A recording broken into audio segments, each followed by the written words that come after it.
é que Jesus vai designar quem são os 12, né? Lucas 8, de 22 a 25. Amém. É um texto que a gente conhece bastante, mas Deus sempre nos presenteia com algo novo. Amém. Aconteceu que num daqueles dias Jesus entrou num barco em companhia dos seus discípulos e lhes disse: vamos passar para a outra margem do lago. E partiram. Enquanto navegavam, ele adormeceu. E sobreveio uma tempestade de vento no lago, e eles corriam perigo. Chegando-se a Jesus, os discípulos despertaram, dizendo: mestre, estamos perecendo. Uma versão diz: mestre, nós vamos morrer. Levantando-se Jesus, repreendeu o vento, a fúria da água, tudo cessou e ficou bem calmo. Repita isso, querido, e fala para o teu irmão: meu irmão, vai ficar tudo bem calmo. Amém? Então Jesus lhes perguntou: vocês não têm fé? A outra versão que a gente lia diz assim: onde está a vossa fé? E eles, possuídos de temor e admiração, diziam uns aos outros: quem é este que até manda nos ventos e nas ondas e lhe obedece? Amém? Que Deus abençoe a leitura da sua palavra. Pai, o Senhor conhece o coração de cada um aqui. Sabe o que cada um precisa ouvir da tua parte. Não da parte de homem, mas da tua parte. Então, meu Pai, fala ao coração do meu irmão. Tem gente que precisa do conforto e do consolo do teu Espírito para continuar, para perseverar, para insistir. Tem outros que precisam, Pai, da tua graça de uma maneira soberana para continuar de pé. Que a tua palavra fale ao coração de cada um de nós. Nós oramos no nome de Jesus. Amém. Deus é muito bom. Queridos, Hipócrates, que viveu 400 anos antes de Jesus, ele é considerado o pai da medicina. Talvez você já tenha ouvido falar. Ele era grego e ele é considerado o pai da medicina. Quando os médicos, na formatura, fazem um juramento, é o juramento de Hipócrates. Amém? Só que Hipócrates viveu num tempo, queridos, que não tinha nada do que a gente tem hoje. Não tinha ressonância magnética, não tinha análise clínica, não tinha raio-x, não tinha antibiótico, penicilina. Não existia nada nesse tempo, 400 anos antes de Cristo, né? Mas Hipócrates era médico e ele exercia a medicina, né? Eu fico pensando, o apóstolo Lucas, que era médico, deve ter, de alguma forma, passado pela escola de Hipócrates, né? E a preocupação da medicina, isso é muito interessante, que Hipócrates praticava, querido, não era com as doenças. Hipócrates, o pai da medicina, ele não se preocupava com as doenças, ele se preocupava com o... Quem é que tem doença, minha gente? Ele se preocupava com o doente. Ele não se preocupava com doenças. Hoje nós temos umas doenças, querido, que só de falar o nome já parece que está morto. Então Hipócrates naquele tempo não tinha ressonância, não tinha raio-x, então ele não se preocupava com qual é a doença, qual é a síndrome. Ele não se preocupava, mas ele se preocupava com o doente. Isso é diferente, queridos. Há uma parte da medicina psicossomática que ainda pratica isso até hoje. Então, Hipócrates, ele se preocupava com o ser humano. Ele se preocupava o que aquela pessoa comia. Porque ele dizia, seja a tua comida o teu remédio. Ele se preocupava que tipo de exercício que aquela pessoa praticava. Ele se preocupava como aquela pessoa dormia. Ele se preocupava como é que a pessoa vivia dentro de casa, aonde é que ela morava. Ele se preocupava se aquela pessoa pegava sol. Ele se preocupava se aquela pessoa tomava banho. Porque naquele tempo, querido, muita gente não tomava banho. Ele se preocupava. Você sabe por quê, queridos? Por que começou a perseguição aos judeus já na era medieval? Por que os judeus foram tão perseguidos e são até hoje? Por que, queridos? Eles seguiam as normas de higiene que estão na Bíblia. Eles lavavam as mãos, lavavam os pés, não comiam certos alimentos. E o que aconteceu, queridos, na época medieval? Eles não adoeciam. Aí os outros povos começaram a perseguir eles porque achavam que eles tinham algum demônio. Como é que esse povo não adoece? Porque, querido, eles tinham regras de higiene que estão na Bíblia. Amém? Eu já falei isso e vou repetir. Eu tinha um livro que dizia: a Bíblia estava certa.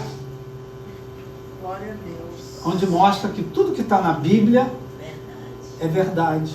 Amém, graças a Deus. Que quando eles fizessem acampamento, a casinha tinha que ser lá longe. Glória a Deus. No quartel até hoje a gente faz isso, quando vai para um acampamento. Então, então Hipócrates, queridos, ele se preocupava com higiene, se preocupava como é que a pessoa vivia dentro de casa, se preocupava com o que ela comia, se preocupava. Era a medicina que tinha, queridos. Glória a Deus. Era a maneira, porque ele entendia que se a pessoa fizesse tudo o que ela fazia, pudesse fazer, a saúde ia voltar. Porque ele dizia muito, né, que o poder da cura está dentro do paciente. O poder da cura daquela pessoa doente está dentro do doente. E grande parte da medicina até hoje, querido, acredita nisso. E pratica isso. Por isso dão tanta importância à relação médico-paciente. O médico tem que passar confiabilidade para o paciente. O médico tem que passar credibilidade para o paciente. Né? Então é interessante, né? Você que está aqui hoje, que está doente, está adoecido de alguma coisa, presta atenção. Deus te fez com um sistema imunológico que é capaz de lidar com qualquer enfermidade que esteja no teu organismo. Graças a Deus. Amém? Amém. A cura, a gente fala aqui, querido, a cura, ela vem de dentro, ela vem da alma. A gente repete isso aqui sempre, né? A doença começa na alma e a cura também começa na alma. Amém? Eu tenho certeza que você que se examina, como eu, você diz: não, já estou melhor. Graças a Deus. Já estou melhor, já estou me sentindo bem. Já estou. Por quê? Você conhece. Como também você conhece, e hoje eu não estou bom não. Alguém aqui é assim? E hoje eu não acordei bem não. Você se conhece. Porque, queridos, a doença e a cura começam do lado de dentro. Amém. Às vezes, para ela aparecer do lado de fora, ela já está lá do lado de dentro há muito tempo. Amém, queridos? Amém. E eu queria fazer aqui um paralelo, né, porque Hipócrates, ele disse: se a pessoa viver uma vida saudável, tomar banho, se alimentar bem, fazer exercício, ir à praia, tomar sol, as coisas que eles tinham lá naquele tempo, né, o que eles podiam fazer. Foram os gregos, né? Hipócrates era grego, e foram os gregos que inventaram o banho, porque antigamente as pessoas não tomavam banho, minha gente. Os gregos inventaram o banho, Os turcos inventaram o banho. Está entendendo? Tem algum turco aqui? Então foram... Os franceses inventaram os perfumes, porque eles não tomavam banho. Outro dia, queridos, eu conheci um francês que veio morar no Brasil, que disse que a coisa mais estranhou aqui no Brasil é que aqui todo mundo toma banho todo dia. E que na França eles tomam banho 2 vezes por semana. Daí os perfumes, minha gente. Daí os leques. Para espantar. Mas eu queria dizer, né? Hipócrates se preocupava com o doente. Isso é muito bacana, queridos. Para nós que convivemos com gente doente, não se deixe impressionar com os diagnósticos. Se preocupe com o doente. Se preocupe com a pessoa humana. Dê atenção, ouve, manda ela falar, manda ela desabafar, né? Você pode ajudar. Preste atenção no doente. A doença, ela pode ir embora de uma hora para outra. Eu queria fazer um paralelo aqui de Jesus com os seus discípulos primeiros, né? Que Jesus aqui, ele não se preocupava que os seus discípulos tivessem títulos, se eles fossem graduados. Ele não se preocupava se eles tivessem um nível de inteligência tal. Não. Jesus só tinha uma preocupação em relação aos discípulos, que ele ainda ia escolher, que eles tivessem fé. Amém. Amém, querido? Amém. Essa era a preocupação constante de Jesus com seus discípulos, que eles tivessem fé, que eles tivessem fé em Deus, que eles tivessem fé e que Ele era o Filho de Deus, que eles tivessem fé na obra que Ele veio fazer de salvação da humanidade. E por isso Ele dizia para seus discípulos várias vezes, como diz para a gente também, tenham fé em Deus. Amém. Se você disser a um monte, sai daqui, vai para lá, e fizer isso, crendo no seu coração, assim se fará. Amém. Tudo é possível ao que crê. Então o Senhor Jesus, ele pregava a fé sempre. Amém. E valorizava a fé. Amém, queridos? Né? A mulher, quando disse, eu fui, estou curada, ele disse assim, mulher, grande é a tua fé. Ele valorizava quem tinha fé, quem demonstrava fé. Amém? Né? A dar um ânimo aí para o teu irmão, meu irmão, grande é a tua fé. Por que Jesus fazia isso, querido? Porque os discípulos tinham que entender, como nós também, que o problema maior deles não era o problema. Que o problema maior deles não era o monte. Que o problema maior deles não era uma doença. O problema maior deles não era um coxo que chegava, um cego. Mas que o problema maior, o mais importante, era a fé deles diante desses problemas. Amém? Amém? Quem tem um problema aqui? Só 2. O resto a gente empresta para eles. Eu quero que você fale para o seu irmão, você é pregador agora, olha, o teu problema não é o teu problema.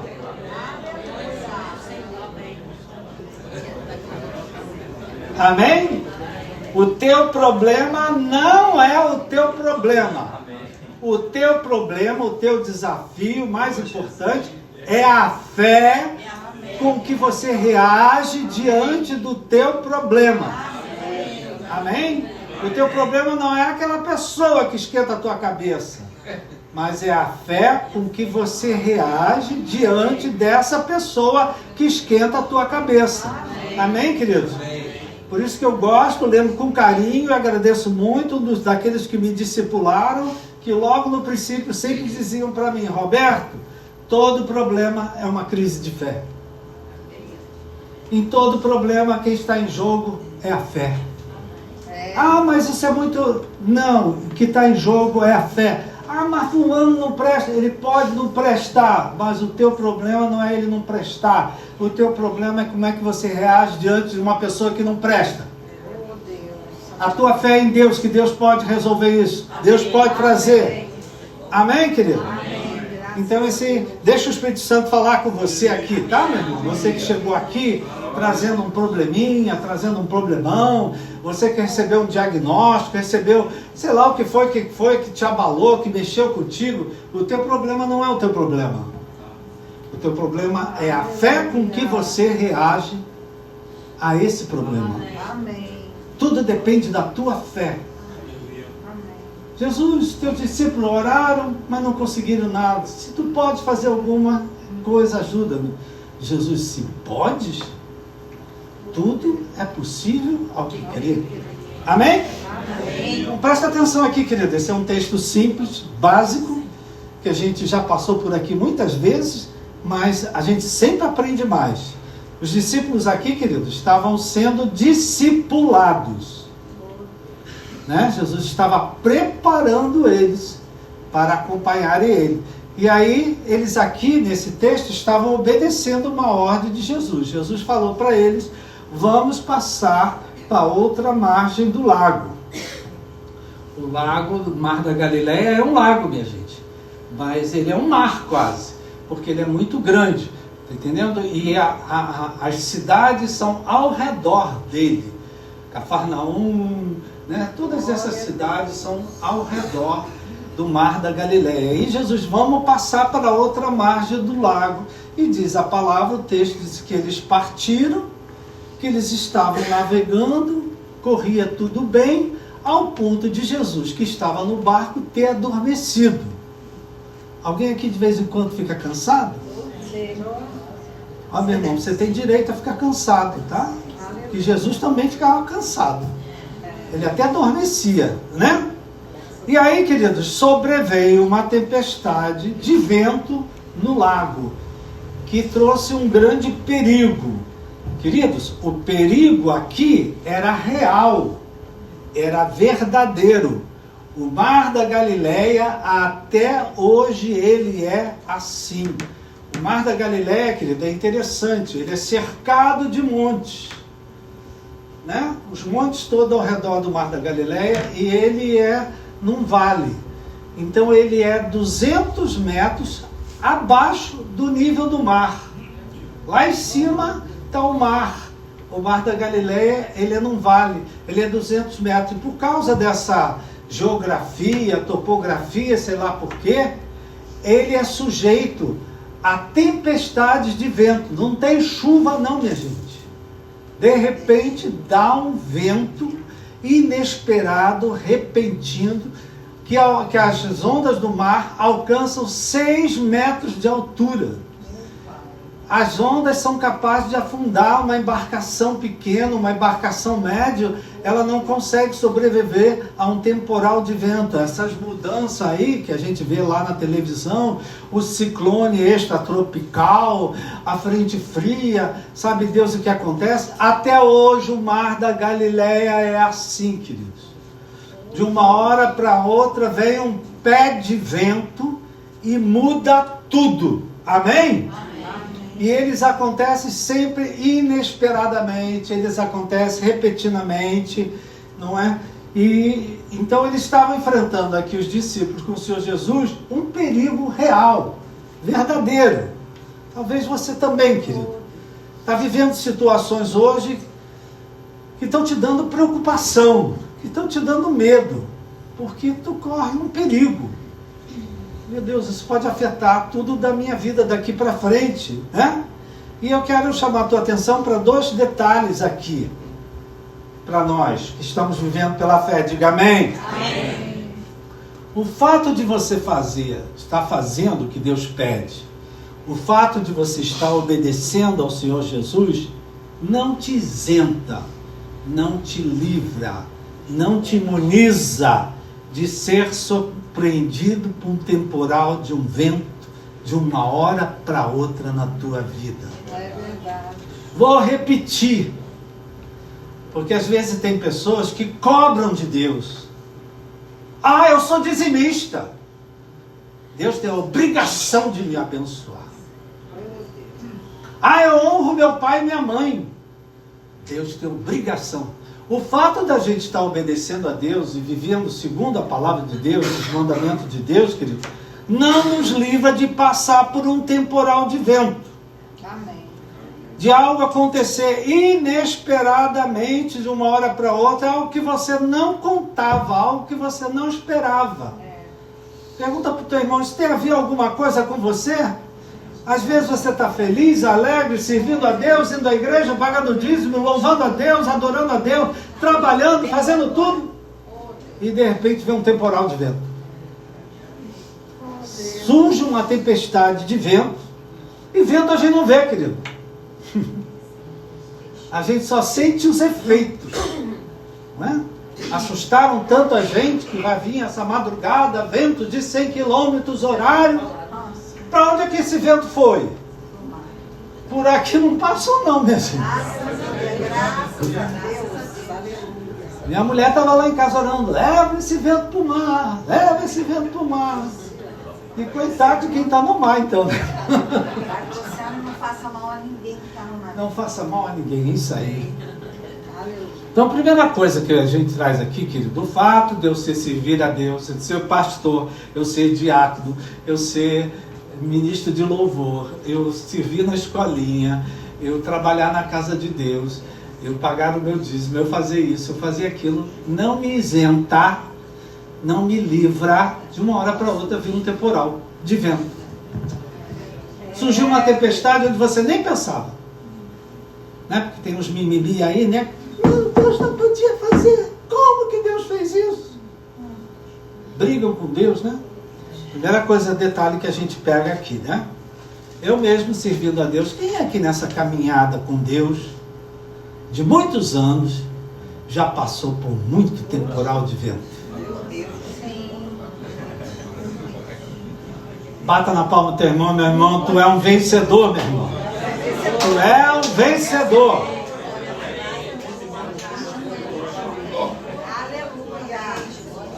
Tem um segundo detalhe aqui, querido. Tem horas, querido, na nossa vida com Deus, servindo a Deus, fazendo o que Deus nos pede, tem hora que talvez a gente tenha que dar um grito. Tem hora que a gente vai ter que levantar a voz. Tem hora que a gente vai ter que chamar a atenção de Deus. Amém? Amém. Bartimeu, quando viu que Jesus estava passando, ele começou a gritar sem cessar: Jesus, filho de Davi, tenha misericórdia de mim. Jesus, filho de Davi. Ele não parava de gritar até que Jesus parou. Pedro, quando começou a afundar, estava andando sobre as águas, ele disse: Mestre, salva-me. Querido, tem hora que você tem que chamar a atenção de Deus, seja com louvor, seja clamando a Deus, seja orando a Deus, seja levantando as mãos para o céu, seja se ajoelhando, seja se prostrando. Deus me ajuda, Deus me socorre, Deus não me deixa sozinha. Tem hora que a gente tem que clamar por socorro, clamar por ajuda. Amém, querido?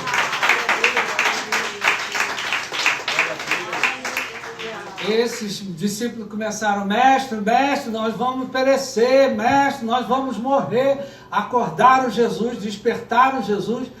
A palavra diz que Jesus levantou-se, repreendeu o vento, a fúria da água, e tudo cessou e ficou bem calmo. Aperta a mão do teu irmão, já vai profetizando: olha, esse vento vai cessar, e a calma vai voltar para a tua casa, a calma vai voltar para o teu corpo, a calma vai voltar para a tua vida financeira, a calma vai voltar porque Jesus está aqui. Amém? Uma salva de palmas a Ele. Aí o Senhor Jesus, primeiro, Ele resolve o problema, né? O Deus a quem você serve, querido, quando você clama, Ele resolve o problema. Ele não melhora, não. Ele resolve o problema. Mas depois que Ele resolveu o problema, Ele fez uma pergunta para os discípulos, que é uma pergunta para cada um de nós aqui também. Especialmente nós que estamos enfrentando ventos, inesperados, que nós estamos enfrentando um perigo que a gente não contava, nós que às vezes já estamos até antevendo o pior que pode vir pela frente. Então, ele faz uma pergunta para nós: onde está a vossa fé? Veja só, queridos, eles aqui ainda não eram chamados apóstolos. Eles estavam iniciando. E Jesus já estava preocupado que eles tivessem o que, queridos? Fé. Onde está a vossa fé? Vocês não têm fé? A fé sem obras é morta. Amém, queridos? Amém. E a resposta dos discípulos é interessante. A resposta do discípulo foi uma conversa entre eles. Eles não responderam nada para Jesus, mas conversaram uns com o outro. Quem é esse? Que até manda nos ventos, manda nas ondas, e elas lhe obedecem. Quem é ele? Quem é ele? Qual é o nome dele? Feito um locutor de futebol. Um locutor de futebol dizendo: gol! E quem fez? Qual é o nome dele? Qual é o nome dele? Estou parodiando aqui, minha gente. Né? Eles falaram para os outros, queridos. Por quê, queridos? Eles estavam começando a seguir Jesus. E eles viram Jesus fazendo algo que eles nunca tinham visto fazer. Pela frente eles iam ver coisa muito maior. Porque logo em seguida eles iam parar lá em Gadara e encontrar lá o homem com uma legião. Né? Então eles iam ver um poder ainda maior. Né? Então, presta atenção, queridos. A gente ganha conhecimento de Deus à medida que a gente passa por provas. À medida que a gente passa por crises. À medida que a gente passa por temporais de vento. Cada vez que a minha fé é provada, tu me dás a chance de crescer um pouco mais. Ou então podemos também, tu me dás a chance de te conhecer mais. Então os discípulos estavam descobrindo: quem é esse, meu Pai? Ele fala, o vento para, as águas se acalmam. Amém, querido? Amém. Então, queridos, tudo o que tinha acontecido aqui, antes, durante e depois desse episódio, fazia parte do propósito de Jesus de gerar fé nos seus discípulos. Amém. Porque seriam esses discípulos que iriam levar a obra dele à frente, que iam evangelizar o mundo. Então, ele precisava gerar, as coisas que ele fazia era para gerar fé, porque a fé é o ponto de partida de tudo. Amém. Numa vida com Deus. Amém? Amém. Para qualquer obra que Deus queira fazer em nós e através de nós, a fé é primordial. A fé é prioridade. Amém. Então, falo especialmente com você, meu irmão, que hoje está vivendo, está num temporal de vento. De repente as coisas viraram de cabeça para baixo. De repente as coisas voaram. Você que está correndo perigo. Porque aqui eles estavam correndo perigo. A gente às vezes já fica com medo do que é que o pior que vai acontecer. A gente já fica prevendo o pior. E o Senhor Jesus está aqui nessa manhã, na rua do Catete 54, falando para cada um de nós, especialmente nós que estamos passando por provas. Ele está perguntando para você: onde está a vossa fé? Cutuca teu irmão e pergunta para ele. Fala o nome dele, se tu sabe o nome dele. Onde está a vossa fé?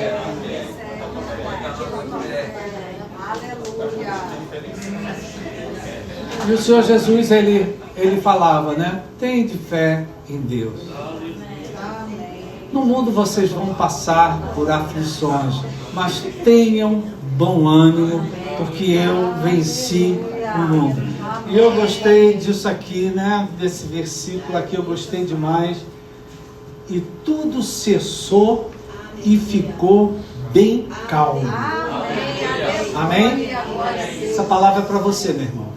Pode estar ventando, pode ter temporal, pode ter perigo, você pode já estar imaginando coisas que podem acontecer lá na frente de pior. Tenha fé em Deus. Amém, Deus. Esse vento vai passar. Amém. Esse vento vai cessar. A fúria do inimigo vai cessar. E tudo vai ficar calmo. Amém? Uma salva de palmas ao Senhor.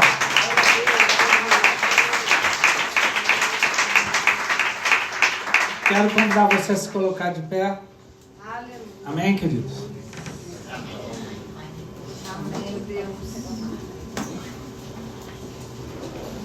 Aleluia. Glória. Na nossa vida com Deus, querido, não existe nada mais importante do que a nossa fé. A nossa fé, ela precisa ser alimentada todo dia. Como é que eu alimento a minha fé? Com a palavra de Deus. Ouvindo pregação, ouvindo alguém que me anima, que me dá uma palavra de ânimo. Amém? A nossa fé, ela precisa diariamente. Esse corpo que você tem, ele precisa de alimento todo dia. Ele precisa de oxigênio todo dia. Não é? E a nossa vida com Deus, ela precisa que a nossa fé todo dia seja alimentada. Então, às vezes é um versículo, queridos. Às vezes é um salmo. Às vezes é um texto. Às vezes é uma pregação. Às vezes é um cântico que fica no teu coração. Se Deus é por nós, quem será contra nós? Amém, queridos? Mas a gente precisa alimentar a nossa fé, porque sem fé nada acontece. Amém, queridos? Então abaixa a sua cabeça. Eu quero te perguntar o que para você hoje é um temporal de vento. Talvez algo inesperado, algo que você não contava. O que para você hoje é um perigo verdadeiro? Eles não gritaram à toa. Eram homens que andavam no mar, acostumados, mas viram que aquela tempestade era diferente. Talvez você esteja passando por uma tempestade, algo que está trazendo perigo, algo que te faz já pensar que o pior vai acontecer. A gente às vezes não tem fé no livramento de Deus, mas tem fé, entre aspas, que vai acabar tudo da pior maneira.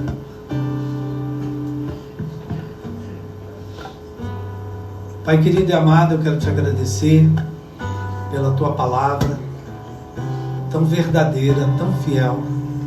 Essa palavra vem fortalecer, Pai, aquele que está aqui no meio do vento, aquele que está aqui correndo perigo, aquele que está vendo as coisas se organizarem de uma maneira que ele não pensava, que ele não esperava, que ele não aguardava.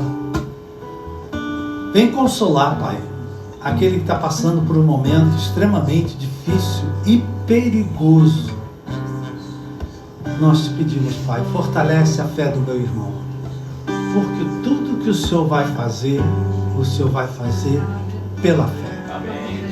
Sem fé é impossível agradar a Deus. Sem fé, Deus não traz à existência as coisas que não existem. Sem fé, Deus não vivifica o que está morto. Então, meu irmão, tenha coragem. Eu falei que tem hora que a gente tem que gritar. Eles gritaram: mestre, estamos morrendo. Mestre, como é que isso vai acabar? Mestre, como é que essas coisas vão se resolver? Se você quiser gritar, você grita. Senão você grita aí no teu coração: Senhor, eu não sei como é que eu vou lidar com essa situação. Senhor, eu estou com medo. Senhor, eu estou preocupado. Eu estou aflito, eu estou angustiado. Como Bartimeu gritou no caminho, como Pedro gritou quando afundava, nós levantamos a nossa voz nessa manhã e clamamos: mestre, precisamos da sua ajuda. Jesus, precisamos do teu socorro. Jesus, precisamos da tua presença ao nosso lado. Jesus, precisamos de um livramento. Jesus, precisamos de uma provisão em várias áreas da nossa vida, na saúde, na vida familiar, na vida financeira, seja lá onde for. Meu irmão, clame: Jesus, me ajuda, eu preciso do teu socorro, eu preciso da tua presença, eu preciso do teu livramento, eu preciso da providência que o Senhor tem para essa situação. Bartimeu gritou, meu Pai, Pedro gritou, e eles foram ouvidos, e Deus operou na vida deles. Meu Pai, opera na vida dessa mulher que está clamando a Ti, opera na vida desse homem que está clamando, talvez alguém que está aqui sozinho, Pai, clamando por Ti. Socorre, Pai, socorre como só o Senhor pode socorrer, e opera um milagre, Pai. Que tudo aquilo que está acontecendo venha cessar, e que a calma volte para a vida do meu irmão, para a vida da minha irmã, que a calma volte para o seu coração, e que ele não se deixe abalar, porque mais vitórias vêm pela frente. Nós oramos no nome de Jesus e agradecemos. Amém. Uma salva de palmas ao Senhor.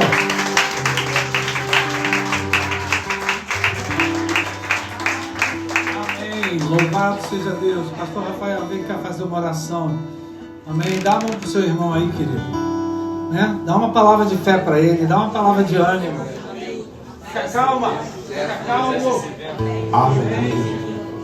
Aleluia, aleluia, glórias a Ti, Jesus. Uma coisa que o pastor Roberto falou aqui, ele sempre fala para nós, é que ali Jesus não tinha nem escolhido os discípulos ainda. Ou seja, estava achando que ia tudo acabar, mas ainda ia começar tudo. Você pode dar essa palavra de fé para o seu irmão? Talvez você ache que está acabando, mas na realidade vai começar.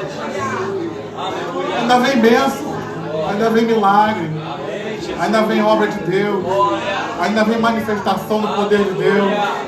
Amém? Dê a mão ao seu irmão, vamos orar. Pai, queremos te agradecer por essa manhã.